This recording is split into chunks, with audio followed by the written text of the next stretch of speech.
The International Day of Democracy is celebrated around the world on 15th September each year. It was established through a resolution passed by the United Nations General Assembly in 2007, encouraging governments to strengthen and consolidate democracy. Democracy is built on inclusion, equal treatment, and participation, and it is a fundamental building block for peace, sustainable developments, and human rights. भारतीय कोकिला कहलाने वाली सरोजिनी नायडू भारतीय राष्ट्रीय कांग्रेस की सबसे पहली महिला अध्यक्ष थी। आज़ादी के बाद वह महिला राज्यपाल मध्य बनी। सरोजिनी नायडू एक मशहूर कवयित्री, स्वतंत्रता सेनानी और अपने दौर की वक्ता थी। उन्हें भारतीय कोकिला के नाम से भी जाना जाता था। वह अपना जीवन अपने शब्दों के साथ जीती थी। उन्होंने यह कहा था कि जब तक मैं जिंदा हूँ तब तक मुझसे मेरी स्वतंत्रता कोई भी छीन नहीं सकती है।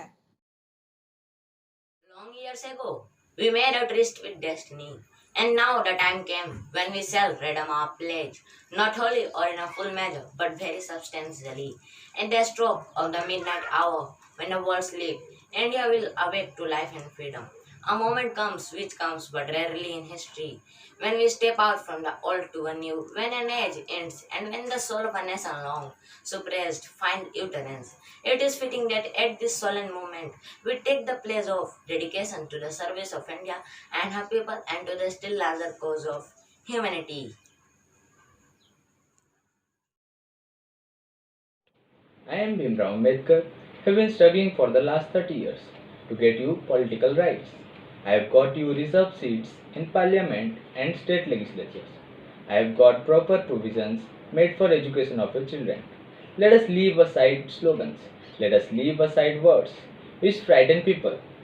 Let us even make concessions to the prejudices of our opponents.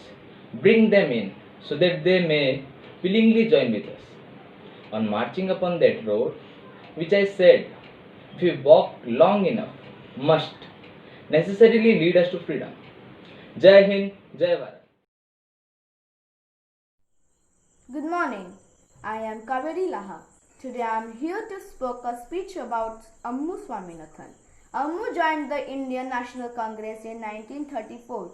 She was a strong advocate for universal adult franchise and equal constitutional rights for women, and this reflected in her activities as part of the Indian National Congress as well.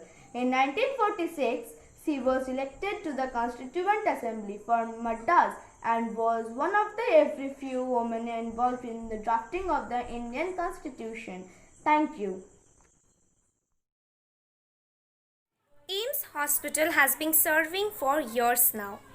But do you know the woman who first started the AIIMS? Yes, she was Amrita Kaur, Rajkumari Amrita Kaur.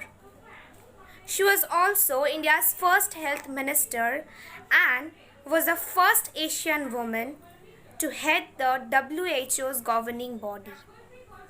She dedicated her entire life in nationalized movements and for the betterment of India.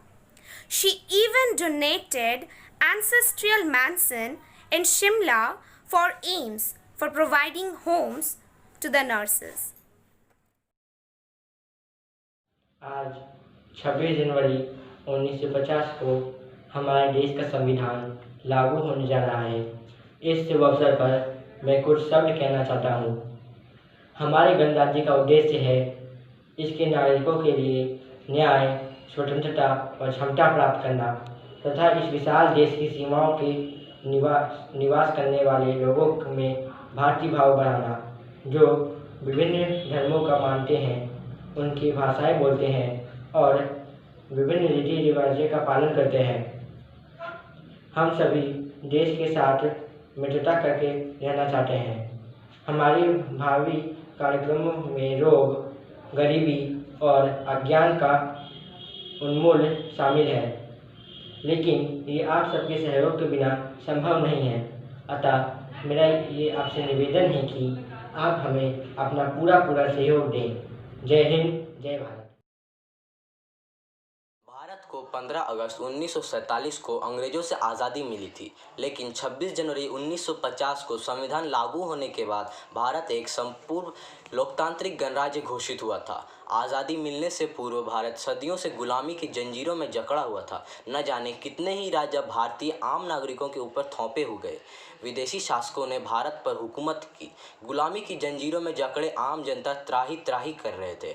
Doctor Bhimrao Ambedkar की अगुवाई में 1950 में संविधान लागू होने के पश्चात लोगों को अपने सरकार चुनने का अधिकार मिला। भारत विश्व का सबसे बड़ा लोकतांत्रिक देश बनकर उभरा। भारत में लोकतंत्र निम्न विशेषताओं के साथ सामने आया: जनता की संपूर्ण और सर्वोच्च भागीदारी, उत्तरदायी सरकार, जनता के अधिकारों एवं स्वतंत्रता की हिफाजत सरकार का कर्तव्य होना, निष्पक्ष न्यायालय, कानून का शासन, सरकार को जनता के सवालों का जवाब देना आदि। इन्हीं उद्देश्यों की पूर्ति करने हेतु सरकार गठित हुई। भारत विश्व की सबसे पुरानी सभ्यताओं में से एक है, जिसमें बहुरंगी विविधता और समृद्ध सांस्कृतिक विरासत है। आज़ादी पाने के बाद भारत ने बहुआयामी सामाजिक और आर्थिक प्रगति की है। भारत विश्व समुदाय के बीच एक आत्मनिर्भर, सक्षम और स्वाभिमानी देश के रूप में अपनी जगह बनाई। आज भारत की आर्थिक प्रगति और विकास दर भी अन्य विकासशील देशों के लिए प्रेरक तत्व बन गए हैं। भारत ने लोकतांत्रिक व्यवस्था के गुण रहस्य को पहचान लिया है। धन्यवाद।